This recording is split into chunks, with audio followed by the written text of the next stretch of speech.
Você sabe, existem por aí, as pessoas, elas só vão à igreja se tiver show, se ali tiver muita coisa boa, então elas vão para entretenimento.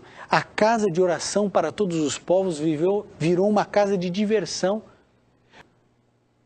E o rock que entra dentro da igreja, aparentemente santificado por uma letra, e o rock and roll, que é um estilo estritamente diabólico, faz parte dos nossos cultos.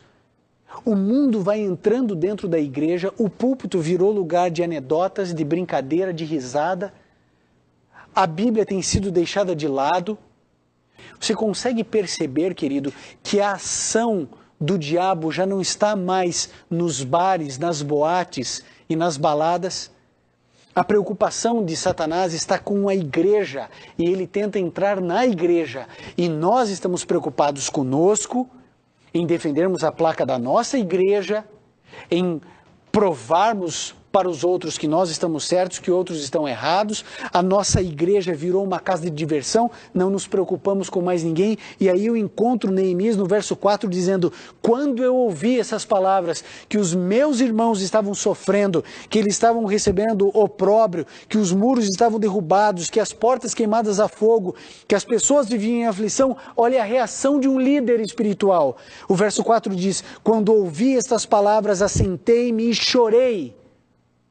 Lamentei por alguns dias, estive jejuando e orando perante o Deus dos céus. Querido, um judeu tinha a obrigação de jejuar apenas no dia da expiação, mas ele continuou ali jejuando, chorando e orando. Neemias é um líder que se importa, que chora, que sofre. E agora eu pergunto, onde está a angústia dentro da igreja de Cristo? Nós não vemos mais as pessoas angustiadas, sofrendo por causa do pecado que carregam, por causa da luta interior que deveriam ter. Querido, você entende? Tudo que Satanás quer é tirar de dentro de você a luta espiritual, para que você pense que está tudo bem.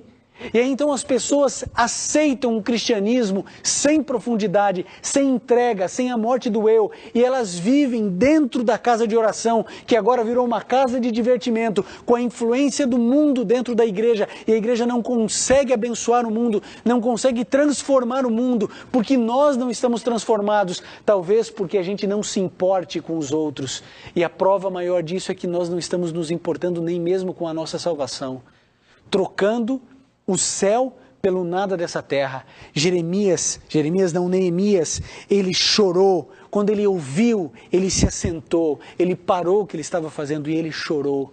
E aí ele começou a jejuar, ele começou a orar. E todo o capítulo 1, depois você leia, é a oração de Neemias ao Deus do céu, o único Deus verdadeiro. Querido, Deus quer usar você na guerra entre o bem e o mal. Ele quer que você influencie positivamente o mundo. Agora entenda, eu e você precisamos reconstruir as muralhas para proteger a nossa família, para proteger o nosso coração. Nós precisamos reconstruir nossas igrejas. Nós precisamos jogar fora tudo aquilo que o mundo tentou colocar para dentro.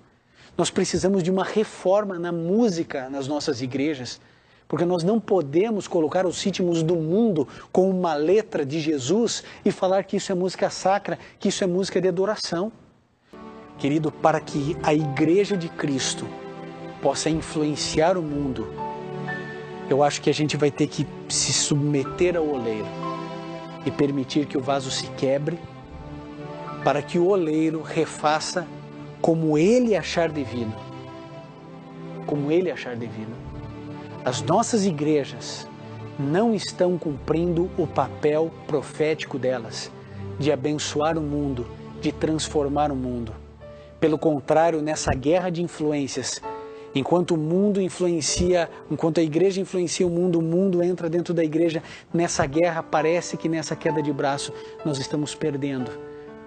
Agora, se nós nos humilharmos diante do Senhor, se os líderes, como Neemias, se levantarem, se forem fiéis à Bíblia, se forem fiéis à verdade, se essas pessoas estiverem dispostas a ter um quebrantamento de espírito passarem por uma reforma litúrgica nas igrejas, uma reforma de coração, um reavivamento sincero e genuíno, sem nenhum tipo de presunção. Se nós voltarmos ao Evangelho, se nós nos despertarmos para as verdades da palavra do Senhor, se voltarmos a passar tempo com as Sagradas Escrituras, Deus irá fazer uma reforma na nossa vida e nós teremos então uma reforma na Igreja de Cristo. Querido, eu e você temos a responsabilidade na nossa geração de transformarmos o mundo, nem que seja uma vida de cada vez, mas esse é o nosso papel. Não é hora de começarmos a reconstruir aquilo que Satanás destruiu. É hora de começarmos a reerguer as muralhas. Talvez a gente tenha que estar com a argamassa em uma mão e com uma espada na outra. Atentos, vigilantes, trabalhando pelo Senhor, mas atentos, porque é um inimigo tentando destruir o templo, tentando destruir Jerusalém, que é a sua igreja, é a minha igreja, é o seu coração, é o meu coração.